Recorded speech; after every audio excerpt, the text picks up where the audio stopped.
రాష్ట్రంలోని పలు జిల్లాలను భారీ వర్షాలు ముంచెత్తాయి. ముఖ్యంగా ఉమ్మడి వరంగల్, నల్గొండ జిల్లాలు అతలాకుతలమయ్యాయి. లోతట్టు ప్రాంతాలు జల దిగ్బంధం కావడంతో జనజీవనానికి ఆటంకం కలిగింది. సోమవారం రాత్రి నుంచి మంగళవారం ఉదయం వరకు చాలా జిల్లాలలో 10 సెంటీమీటర్లకు పైగా వర్షపాతం నమోదైంది.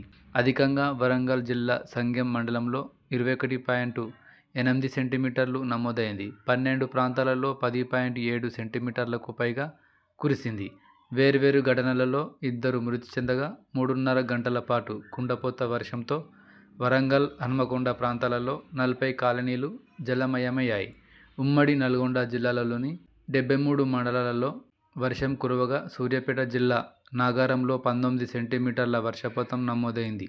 వాగులు పొంగిపొర్లడంతో పలు మార్గాలలో రాకపోకలు నిలిచిపోయాయి.